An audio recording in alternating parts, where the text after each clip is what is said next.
Hey guys, it's Spicy Ramen here, and I'm back again to talk about the new edition of Pathfinder and the bullshit statements that came out of Pazio because the company, Pazio, that company that stole 3.5 edition of D&D and rebranded it as their own, and they changed nothing, not enough to consider a unique game. I'm surprised they didn't get sued into the ground because of it. Also, did you know they scour like D&D forums and steal homemade rules and place it in book and don't give any credit to it, to the original creators of the rules? I'm pretty sure that's plagiarism, but who cares? They're a giant multi-million-dollar company. But that's of no importance for this video, but I'm here to talk to you about how they released a bullshit statement and their new Pathfinder 2.0 testing page that basically states that you should warp your campaign, yes, your own fucking game, about making it a safe and protected zone for feelings. This makes me want to hang myself more than you could even realize. A good comparison for the type of people that SJWs are is that they're the type of people that get pissed they got wet after jumping into water themselves. Pazio wants you to make your game safe for SJWs. So basically, if somebody in your campaign says or looks uncomfortable because an elf is hating on a dwarf because that's what they do, and they think that's racist, yeah, you as a DM should go in there and be like, no, you can't do that. You can't do that. That's not cool. So you have to warp your campaign around them. So Pazio obviously does not know how tabletop RPGs work. You don't warp your campaign around the players, or you don't warp other players around other players' needs. You don't do that. That's not how the game works. You all warp around the DM, technically, because the DM's gonna throw things at you, and you have to work around it. I'm done talking about this. This just pissed me off that much. I'm done talking about it. But don't worry, Pazio, the company Pazio, aren't the only ones that are thinking like this. There are these people on Twitter that are posting tweets like this. Here is your daily reminder that when playing RPGs, you pretend to have lives and viewpoints that are different from your own. Yes, this is true. We do play characters that have some views that are different from our own, but we are also meant to project ourselves onto characters when we play games and stuff. So that's why characters like Samus, Link, and any Final Fantasy main character have no character traits at all. You're supposed to project yourself onto them and make your actions and stuff reflect yourself in real life.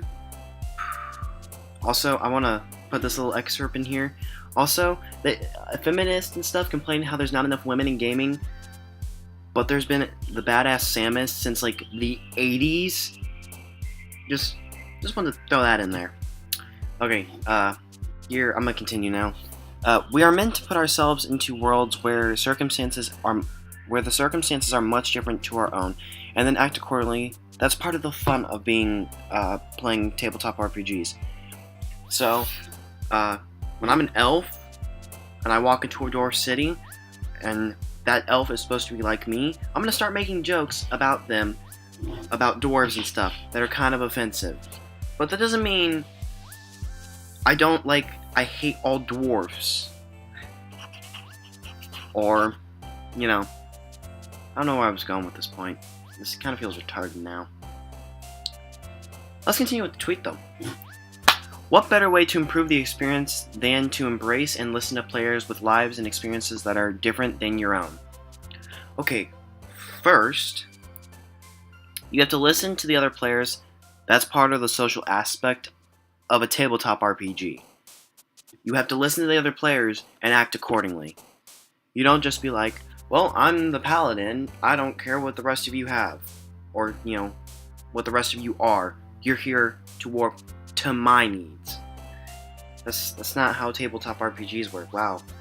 This person did not think out this tweet. Second, you don't have to do part 1 through the experiences, or you don't have to listen to the other players and warp your game around them because of their experiences. That's retarded. Your sexuality, your skin color, your gender, that is not what defines you. Luther King. I have a dream that my 4 little children will one day live in a nation where they will not be judged by the color of their skin, but by the content of their character. I think you can substitute the color of their skin for like their gender, their sexuality. That's not what should define you in this world. It's your ideas and your character is what should define you. But the feminists want to revert back to where your skin color, gender, sexuality determine your worth in this nation. This regressive left stuff really just pisses me off. Can we just have things that are like untouched by the infection known as feminism? And I don't mean like just feminism, the idea of it, of men and women are equal, because feminists use that argument all the time. Well, feminism is about men and women being equal. No, it's not anymore. It used to be, it's not anymore. What it is now is women and minorities and stuff should be above white males. That's basically what they want. That's all they want. And they want to call that equality, even though it's not. Yeah.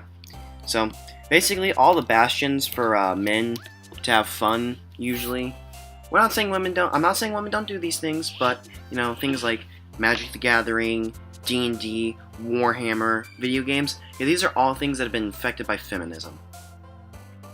Magic the Gathering had the outrage mob go after Jeremy Hambley, which was retarded. That was awful. You know, he has a lifetime ban. He can't participate in a pre-release, a pro tour. He can't even play the game at a game store on Friday. He can't go to F&M because of this. But Alex Bercini, a notorious cheater. The man has been caught cheating so many times.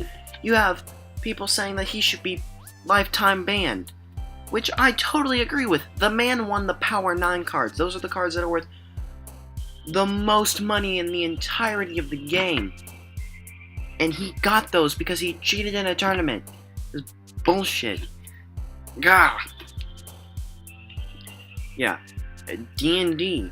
The people calling the guy who, I can't remember, I think he was the guy who like co-writ the 5th edition stuff. They were calling him like sexist and stuff because he said women don't play our game as much or whatever. Something along those lines, because like we target our game a little towards more males because it's more of a male type of thing to do. And they like called him sexist over it. It's like, well, it's true. But, you know, you still see females playing D&D. Warhammer, where they released the articles saying that Warhammer should have more female armies in them. Even though half the armies in Warhammer are gender ambiguous. Kill myself. And video games. Anita Sarkeesian. That's all I have to say there. Yeah, it's all these things why feminists and stuff have now been coined the regressive left. And I think it's rightly done so.